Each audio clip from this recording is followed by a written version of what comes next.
Saudara, kami akan ajak Anda ke kota Nur Sultan untuk mengetahui suasana Ramadan di Kazakhstan. Kita sudah tersambung melalui saluran Skype dengan Duta Besar Republik Indonesia untuk Kazakhstan, Bapak Rahmat Pramono. Selamat pagi waktu Indonesia, Pak Rahmat. Selamat pagi, Mbak. Apa kabar? Alhamdulillah baik, Pak. Bapak sehat? Gimana kabarnya?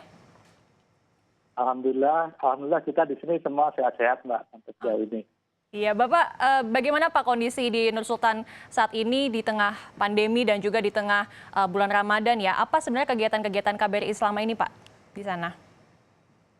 Baik, yang pertama memang untuk kota Nur Sultan dan beberapa kota tertentu saat ini masih dilakukan lockdown.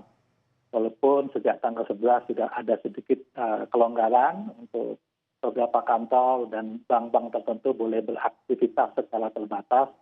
Tapi masyarakat publik umum masih dibatasi geraknya. Sekolah-sekolah juga sama universitas masih online. Oke. KBRI, Ya, silakan Pak. jadi kalau KBRI sendiri sejak situasi emergency ini diberlakukan pada tanggal 16 Maret yang lalu, kita sesuai arahan pemerintah di sini kita melakukan kerja dari rumah, Pak ya. Jadi 30% standby di kantor, 70% dari rumah kita lakukan secara bergilir. Nah, tapi sejak tanggal 11 kemarin sudah mulai dilonggarkan sedikit, jadi sekarang 50% kerja di rumah, 50% kerja di kantor. Oh, gitu. Itu kira-kira sekarang ini. Oke, berarti sudah mulai ada pelonggaran, tapi untuk angka dari pasien positifnya sendiri apa meningkat atau seperti apa? Apakah ada warga negara Indonesia yang terjangkit juga, Pak? Trennya peningkatannya sudah mulai menurun di Kazakhstan sendiri. Kebetulan kalau warga negara Indonesia kebetulan tidak terlalu banyak ya, Mbak, di sini. Tapi sudah ada satu ini yang sudah positif kena coronavirus. Kita sudah diberitahu sekitar 4 hari yang lalu. Kita juga sudah bisa berkomunikasi dengan yang bersangkutan, dan yang bersangkutan sendiri masih dirawat di rumah sakit khusus. Oke. Berarti masih dirawat di rumah sakit, apa bantuan mungkin dari KBRI untuk warga negara Indonesia di sana? Jadi gini, secara keseluruhan kita dalam kaitan pandemi ini di sini kita memantau secara dekat ya, Mbak ya, warga negara kita yang ada di sini.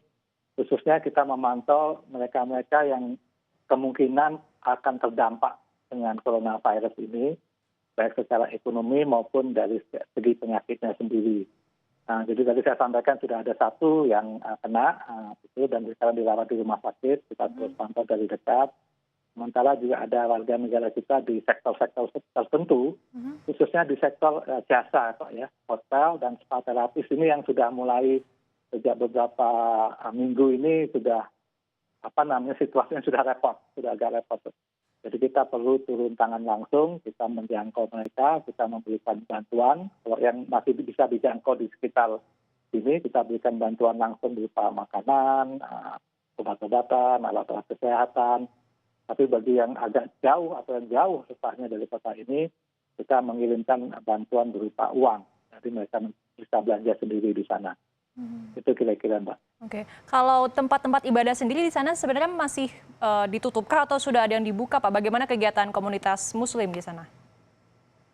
Jadi sampai saat ini kegiatan di masjid masih ditutup, belum diizinkan ada misalkan sholat-sholat Jumat atau sholat-sholat berjamaah tarawih bersama.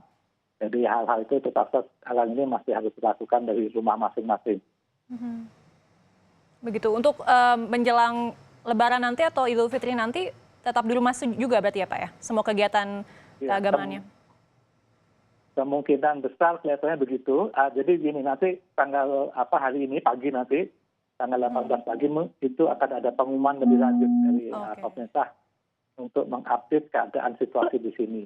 Jadi kalau situasinya masih tetap seperti ini, ya besar kemungkinan bahwasannya sholat Idul Fitri nanti tidak bisa dilakukan di masjid-masjid ini.